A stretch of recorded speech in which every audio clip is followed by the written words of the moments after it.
Hey, all you gearheads, welcome back. Have you guys ever pondered to yourself why really expensive luxury cars cost so little on used car lots?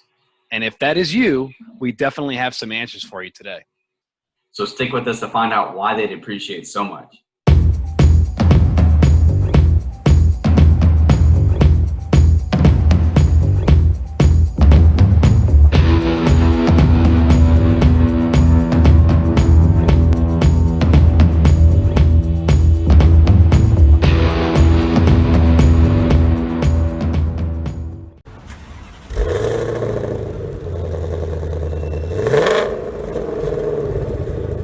So like we mentioned already, we're going to talk about why these luxury brands like BMW, Mercedes, Lexus, why they depreciate so much on the used market. Because after all, they're still good vehicles.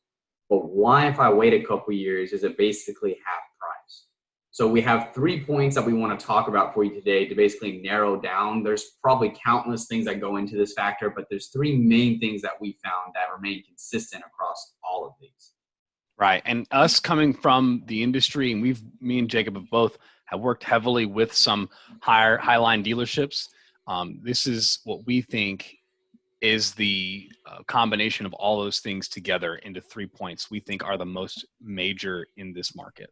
Yeah, and Josh tries to buy some luxury vehicle about once every other week, so he really knows why it depreciates. I make better financial decisions than Jacob gives me credit for because I still own the same car for the last couple of years. So, yeah, two, and it's a depreciated luxury vehicle.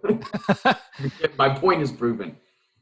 All right, here we go. The first point we have up on the board is really the image that these buyers want to create with the vehicle that they're driving. So if I want to ride around in a luxury vehicle, I want it to be brand spanking new, newest to the year and on the lot. I want people to notice my 2020 BMW 5 Series I'm whipping around. Right. Now, like to Jacob's point, there is a certain buyer for these luxury cars. Like, why are they priced that high? It's like, well, they're like it's a lifestyle you're buying into. This customer wants to be the first person that owns that vehicle. And how does that relate? Well, this drives the price up because the demand for these vehicles is very high, while the number of people that can actually, the number of vehicles that are there aren't as many as you'd see at maybe necessarily a Toyota dealership. Now, this isn't to say that there aren't some highline dealerships that don't sell a bunch of vehicles. We know a few that will sell 300 to 400 cars a month, but the mass majority of them are not going to move as many units as a Ford dealership or a Toyota dealership. So this drives the price up. When there's low supply but high demand, you're going to have a higher starting price for a brand new product. Yeah, and also just the overall materials that they put into this vehicle and the way that they produce them is also going to drive that up, which just feeds into the customer wanting the nicest vehicle they can find relates to all of that in the production.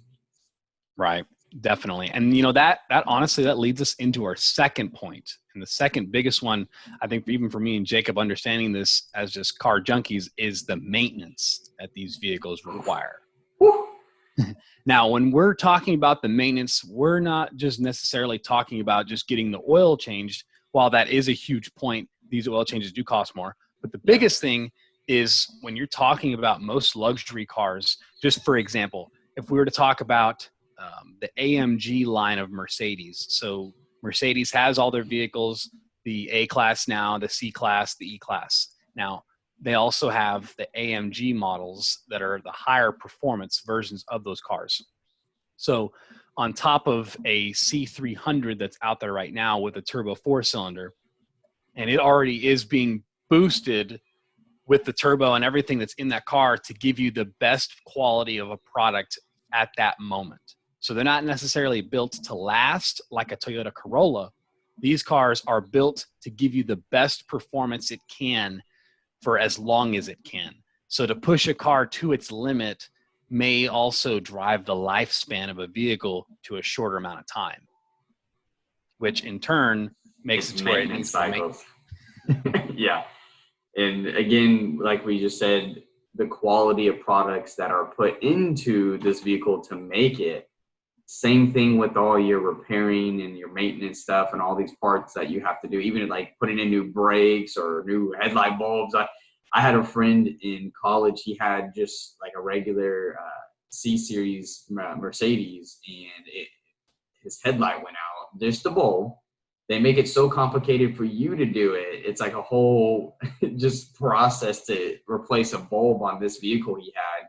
But the dealership quoted him something like 300, $400 just to put in new bulbs into his Mercedes. So Man.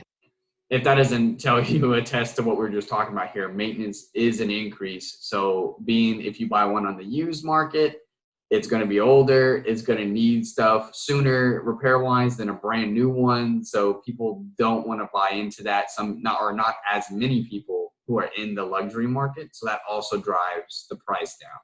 Right. And it's also good, like we've talked about in previous videos, get the Carfax if it's available.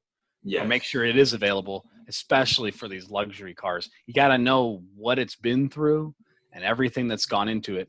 And the last point I want to make about the maintenance, guys, is like if you're talking about like a German car, there's a good chance that some of those parts that is required to fix the car, maybe to Jacob's point, the opposite of that. Maybe the service is easy for the dealership to perform or the maintenance person that's working on it.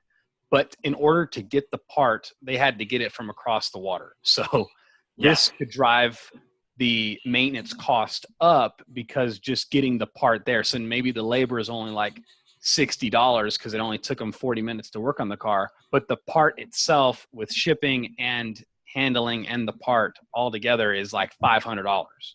So it's going to cost the dealership $600, or even it's going to charge you $700 so they can turn a profit just to fix something so mundane. So that's things to know. Like Jacob said, if you're going into the market to buy something like that, know what you're getting into, be knowledgeable of exactly the tendencies of some of these luxury vehicles. I mean, go on to Edmunds, go on to Car and Driver, look up reviews of these cars and understand the reliability because they do happen to have a lot of habitual maintenance. I know for a fact that if you guys know about the 4 Series BMW Grand Coupe, so the 4 Series normally being a 2-door, but the Grand Coupe being a 4-door, apparently it's always had between 2015 to 2017 an issue with it was between the water pump and another pump that it had. And so a lot of people on forums and blogs have talked about how they went ahead and replaced that part prior to the time of it giving out. So just them being knowledgeable and being ahead of the game, that car is going to be way more reliable than what it was actually intended because they're staying on top of it. So if you're somebody out there looking at a luxury car, looking at something like that, definitely educate yourself on some of the research and definitely a lot of the literature out there about that car. Yeah, more background information is always key and more helpful. Yeah, you can always have enough. You can always have too much information, but you can never, or you can always have too much, never have too little. Exactly. Went through it.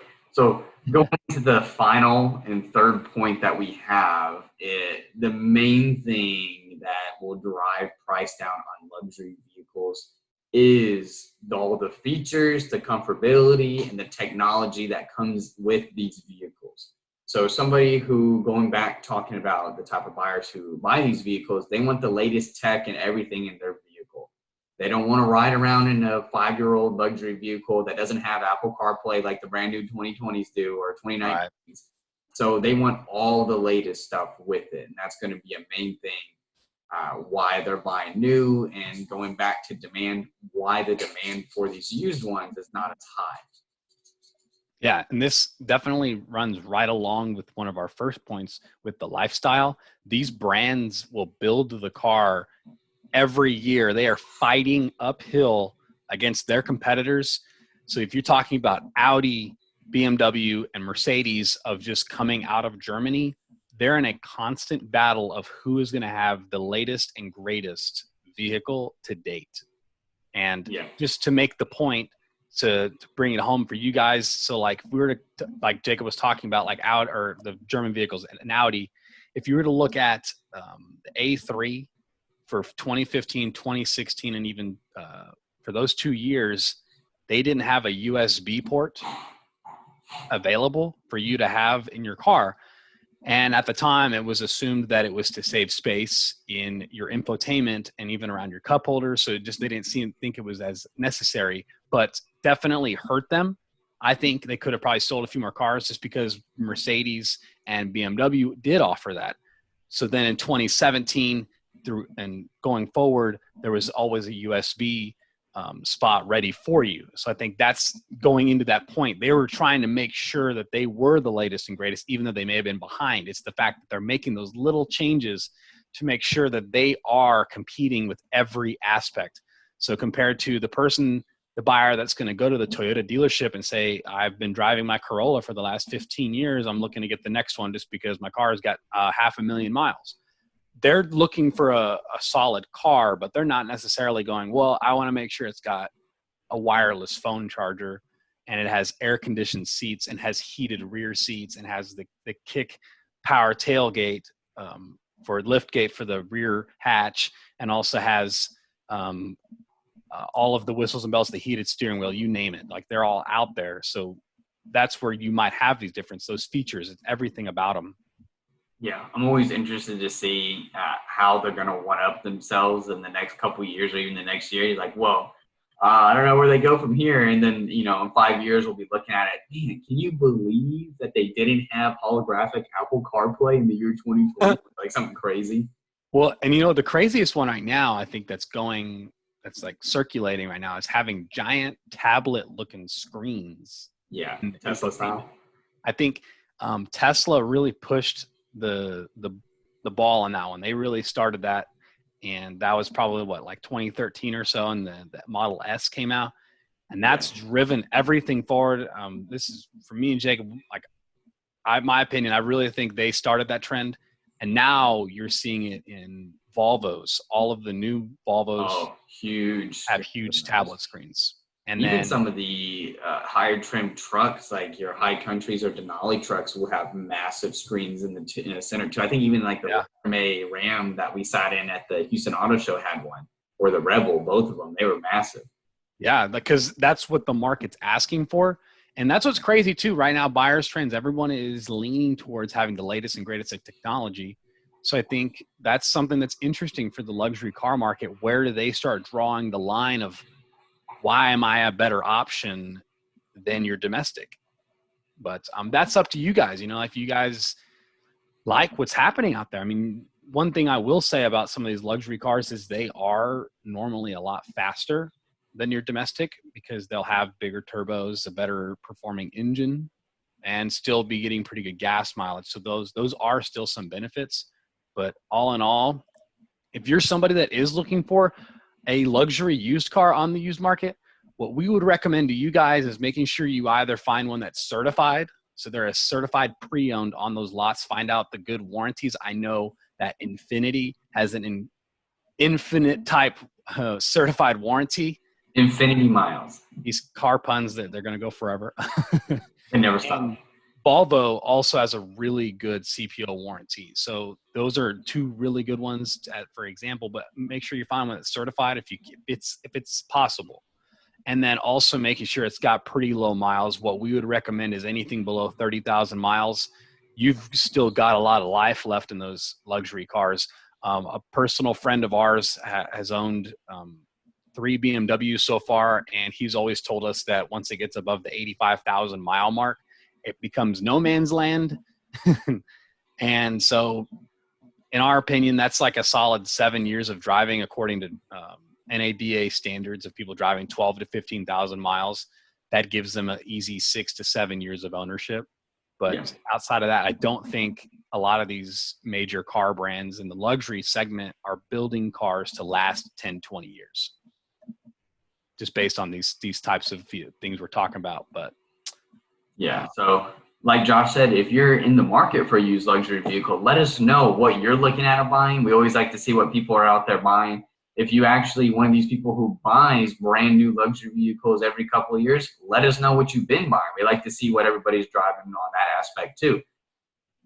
Yeah, let us know if there's any features out there you guys are looking forward to. But outside of that, we really appreciate you guys for tuning in and watching. Go ahead, if you have any of those comments, like Jacob said, leave them in the comment section below. And go ahead and make sure to stay up to date on our videos, go ahead and hit that subscribe button. Also below. So without further ado, Gulf Coast Gearheads.